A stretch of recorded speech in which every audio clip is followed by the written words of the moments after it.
Good morning, students. Class 11th, Chapter 2, Relations and Functions. Relations and Functions इस chapter में हम लोग सबसे पहले जिस टॉपिक की स्टडी करेंगे वो है आपका Cartesian products of sets. Cartesian products of sets. Cartesian products of sets जब हम लोग इसकी स्टडी कर लेंगे उसके बाद फिर हम रिलेशन पढ़ेंगे और फिर जब रिलेशन की स्टडी हो जाएगी उसके बाद फिर फंक्शन हम लोग पढ़ेंगे। तो सेट्स के बारे में हम लोगों ने जो इससे पहले की वीडियो आई होगी उसमें आप लोगों ने सेट्स के बारे में पढ़ा होगा। Sets means A well defined collection of objects. तो जब हम सेट्स बनाते हैं तो उसके अंदर कुछ ऑब्जेक्ट होते हैं या जिनको एलिमेंट्स भी बोलते हैं, और सेट को रिप्रेजेंट करते हैं कैपिटल लेटर से ABCD या XY Z। इस तरह से जो कैपिटल लेटर होता है उससे सेट को रिप्रेजेंट किया जाता है। और सेट के लिखने के दो तरीके हैं। सेट का जो रिप्रेजेंटेशन है वो दो तरह से किया जाता है। एक तो था आपका सेट बिल्डर फॉर्म और दूसरा था आपका रोस्टर फॉर्म। तो ये सब चीज़ें हम लोगों ने सेट्स वाला जो चैप्टर था उसमें पढ़ा था, और यहाँ पे हम पढ़ेंगे Cartesian product of sets.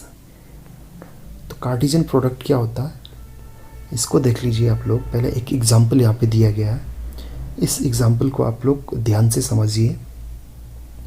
Suppose एक सेट A है और एक दूसरा सेट है B। एक सेट A है और एक सेट आपका है B। सेट A में सपोज दो कलर आपने रखे हुए। सेट A में आपने दो कलर रखे हुए। सेट A ये है, इसमें दो कलर लिखे हुए, एक रेड और दूसरा ब्लू। ऐसे ही एक दूसरा सेट है सेट B, और सेट B में आपने तीन ऑब्जेक्ट कोई रखे हुए हैं। सेट A में आपने कलर रखे हुए हैं और सेट B में आपने ऑब्जेक्ट्स रखे हुए हैं। तो सेट B के जो ऑब्जेक्ट्स है यानी एलिमेंट्स है वो क्या क्या है, एक B है, स्मॉल b से रिप्रेजेंट किया गया, एक C और एक S। तो इस तरह से आपके पास दो सेट है, एक सेट A और एक सेट B। सेट A में दो कलर है, रेड और ब्लू। सेट B में थ्री ऑब्जेक्ट्स है, B, C एंड S। और ये जो B है, ये B जो रिप्रेजेंट कर रहा है ये बैग, सपोज ये आपकी स्कूल के बैग को रिप्रेजेंट कर रहा है। C आपके कोट को रिप्रेजेंट कर रहा है, और S आपकी शर्ट को रिप्रेजेंट कर रहा है। तो कुल मिला के पहले वाले सेट में तो कलर लिखे हुए हैं रेड और ब्लू, और दूसरे वाले सेट में जो है वो कुछ ऑब्जेक्ट रखे हुए हैं। वो ऑब्जेक्ट क्या है, एक तो आपका स्कूल का बैग है, दूसरा आपका कोट है और तीसरी आपकी शर्ट है। ये तीन चीज़ें सेट B में रखी हुई है। अब अगर हम लोग ये कहेंगे कि how many pairs of coloured object can be made from these two sets. How many pairs of coloured objects can be made from these two sets. इन दो सेट से कितने कलर्ड ऑब्जेक्ट आप बना सकते हो। अगर क्वेश्चन ये पूछा जाए कि इन दो सेट से कितने कलर्ड ऑब्जेक्ट आप बना सकते हो, तो हमारा आंसर क्या होगा। फिर हमें सेट A और सेट B, इन दोनों सेट्स के जो ये एलिमेंट्स है इनको आपस में एसोसिएट करके इस तरह से लिखना होगा। तो हम लोगों ने कैसे लिखा इसको, सेट A से हमने रेड कलर लिया, सेट B से हमने B का मतलब आपका जो बैग है वो लिया, तो इसको लिखा रेड B। इसका मतलब हो गया कि रेड कलर का आपका बैग, रेड कलर का बैग। फिर हमने सेट ए से रेड लिया और यहाँ से फिर हमने सी लिया, तो रेड सी, रेड कोमा सी लिखा हुआ, तो इसका मतलब हो गया रेड कलर का कोट। फिर रेड एस, यहाँ से रेड लिया, यहाँ से एस, इसका मतलब है रेड कलर की शर्ट। तो रेड कलर के साथ हमने यहाँ पे 3 ऑब्जेक्ट लिखे, एक तो बी, बी का मतलब बैग, एक सी, सी का मतलब कोट, और एक एस, एस का मतलब शर्ट। तो रेड कलर के साथ तो ये 3 आ गए। इसके बाद हम ब्लू कलर भी देखेंगे। ब्लू कलर के साथ क्या आ सकता है? ब्लू कलर के साथ भी सेम ये तीनों ऑब्जेक्ट हम इस तरह से लिखेंगे। ब्लू बी, ब्लू बैग है, ब्लू सी, ब्लू कोट है, और ब्लू एस, और ब्लू शर्ट है। तो इस तरह से हम लोग देखेंगे तो हमारे पास ये 1 2 3 4 5 6, ये 6 डिस्टिंक्ट ऑब्जेक्ट हमें मिल गए। और इन ऑब्जेक्ट को भी अगर ध्यान से देखेंगे तो ये एक ऑब्जेक्ट नहीं है, बल्कि ये पेयर्स में है, 2-2 करके लिखे गए। जैसे red comma b, red comma c, red comma s, blue comma b, blue comma c, और ब्लू कोमा एस। तो ये भी ये जो है आपके पेयर्स में लिखे गए, तो इनको बोला जाता ऑर्डर्ड पेयर्स। ऑर्डर्ड पेयर्स का मतलब देखो, पहले सेट ए के एलिमेंट्स लिखे हैं, आगे जो लिखे होंगे वो सेट ए के एलिमेंट्स लिखे होंगे। सेट ए के एलिमेंट्स क्या थे? रेड और ब्लू। और जो बाद में लिखे गए वो सेट बी के एलिमेंट्स होंगे, तो बाद में बी सी एस लिखा हुआ, इसके बाद में भी बी सी और एस लिखा गया। तो इसीलिए इनको बोला जाता है ऑर्डर्ड पेयर्स। ऑर्डर्ड पेयर्स का मतलब ये ऑर्डर्ड में भी होते हैं और साथ में पेयर भी होते हैं। तो हमने क्या किया, सेट ए और सेट बी के एलिमेंट्स दोनों को मिला के एक नया सेट ए बन जाता है। और इस सेट में कितने एलिमेंट्स मिले हमें? देखो, पहले सेट में कितने एलिमेंट्स थे? 2। दूसरे सेट में कितने एलिमेंट्स थे? 3। यहाँ पे 2 थे और यहाँ 3 थे, तो 2 3 जा 6। तो 6 ऑर्डर्ड पेयर्ड जो नया वाला सेट बनेगा इन दोनों सेट को मिला के, तो उसमें कितने ऑर्डर्ड पेयर्ड होंगे? 1 2 3 4 5 6। इनमें से 2-2 को हम लोग एक ऑर्डर्ड पेयर्ड मानेंगे। ये 2 ऑब्जेक्ट जो लिखे गए एक साथ, इसको एक ऑर्डर्ड पेयर्ड मानेंगे, तो ये एक नया सेट बन गया। और इसी को हम लोग बोलते हैं कार्टेशियन प्रोडक्ट ऑफ सेट्स। तो हमने कार्टेशियन प्रोडक्ट किस किस का किया? सेट ए का सेट बी के साथ कार्टेशियन प्रोडक्ट कर दिया। तो कार्टेशियन प्रोडक्ट को कैसे रिप्रेजेंट करेंगे? A cross B. ये क्रॉस मीन्स ये मल्टीप्लाई वाला साइन लगाएंगे, लेकिन इसको पढ़ेंगे A cross B. A cross B का मतलब ये जो लिखे हमने, red B, red C, red S, blue B, blue C और ब्लू एस। तो पहले सेट ए के एलिमेंट्स लिखे हैं, फिर बाद में सेट बी के एलिमेंट्स लिखे हैं, और वो भी ऑर्डर्ड पेयर्ड में लिखे हैं। ऑर्डर्ड पेयर्ड का मतलब पेयर में होंगे वो, और पहले सेट ए के एलिमेंट्स होंगे, फिर बाद में सेट बी के। तो इस तरह से हमें ये ए क्रॉस बी मिल गया है, और इसी ए क्रॉस बी को हम लोग क्या बोलते हैं? Cartesian product. यही कार्टेशियन प्रोडक्ट होता है। और इसकी डेफिनेशन अब देखते हैं इसी एग्जांपल से। अब इसकी डेफिनेशन बन जाती है, given two non empty set. Non empty set का मतलब ऐसे सेट्स जो एम्प्टी ना हो, मीन्स उनके अंदर कुछ ना कुछ ज़रूर हो, खाली ना हो। तो सपोज़ आपके पास एक सेट पी है, दूसरा सेट क्यू है, या आप जैसे इस वाले एग्जांपल में हमने एक सेट ए लिया था, दूसरा सेट बी लिया था।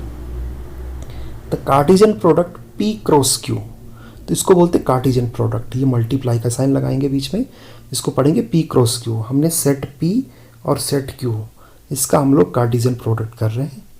Is the set of all ordered pair, is set of all ordered pairs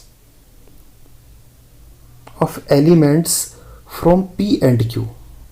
तो वो ये पी क्रॉस क्यू होगा। क्यू क्या होगा?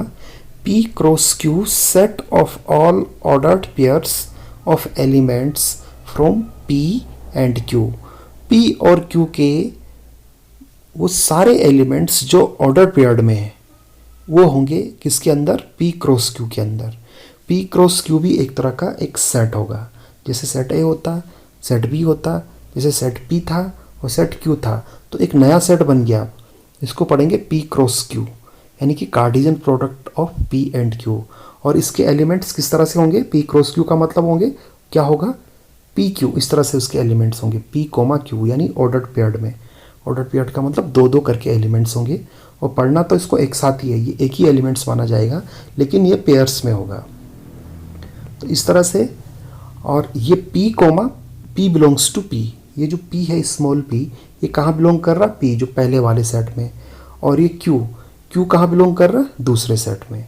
तो P Q का मतलब क्या होगा? यहाँ पे जो P Q लिखा हुआ, P पहले सेट का एलिमेंट्स होता है और Q दूसरे सेट का एलिमेंट्स होता है। तो इसी को बोला जाता है ऑर्डर्ड, इसी को बोला जाता है कार्टेशियन प्रोडक्ट। तो ऊपर वाला जो एग्जांपल था ये वाला, एक सेट A था, एक सेट B था। तो A को जब हमने A और B को आपस में ये एसोसिएट करके एक नया सेट बनाया, A क्रॉस B, यानी कि Cartesian product of A and B, तो उसमें जो एलिमेंट्स आए थे हमारे क्या आए थे? रेड B था, रेड C था, रेड S था, ब्लू B था, ब्लू C था और ब्लू S था। तो इस तरह से इसमें कितने एलिमेंट्स आ गए थे? हमारे 6 एलिमेंट्स आ गए। तो ये क्या था? ये भी A क्रॉस B ही था आपका, जो ये बनाया था हमने दोनों सेट्स के जो एलिमेंट्स थे उनको आपस में मिला के जो ये नया सेट बना, इसी को बोलते हैं A cross B। If either P or Q is null set, if either P or Q is the null set, then P cross Q will be also be empty set, that is P cross Q is equal to phi। इसकी meaning है कि अगर P और Q, ये जैसे दो set थे ना, तो इन दो सेट में क्या था? ये दोनों सेट नॉन एम्प्टी सेट थे। अब अगर इन दोनों सेट में से कोई भी एक सेट, या तो P या फिर Q, अगर नल सेट हो, नल सेट का मतलब नॉन एम्प्टी सेट ना हो बल्कि एम्प्टी सेट हो, एम्प्टी सेट को नल सेट भी बोलते हैं। मीन्स P और Q में से कोई भी एक सेट अगर ऐसा है जिसके अंदर कुछ भी नहीं है, वो एम्प्टी सेट है या नल सेट है, तो उनका जो P क्रॉस Q, यानी कि उनका जो कार्टेशियन प्रोडक्ट होता है, वो भी एक नल सेट ही होगा, यानी कि वो भी एक एम्प्टी सेट ही होगा। P cross Q equal phi. तो अगर नॉन एम्प्टी सेट है तब तो इस तरह से हो जाएगा जैसे ये ऊपर यहाँ पे हमने लिखा है, और अगर दोनों में से कोई एक भी अगर एम्प्टी सेट आ गया होगा तो उन दोनों का जो कार्टेशियन प्रोडक्ट होता है वो हमेशा एम्प्टी सेट ही होता है। इनमें से कुछ पॉइंट आप लोग नोट कर लीजिए कार्टेशियन प्रोडक्ट के लिए। If two pairs are equal, if two ordered pairs are equal, if and only if the corresponding first elements are equal and the second elements are also equal। इसका मतलब है कि दो ordered pairs को आप equal तभी बोलोगे जब उनके corresponding elements भी आपस में equal हो। मीन्स अगर ऐसा लिखा हुआ x1, x2, ये आपका पहला ऑर्डर्ड पेयर्ड है x1, x2, और मान लो यहाँ पे एक दूसरा ऑर्डर्ड पेयर लिखा हुआ a1, a2, a1, a2,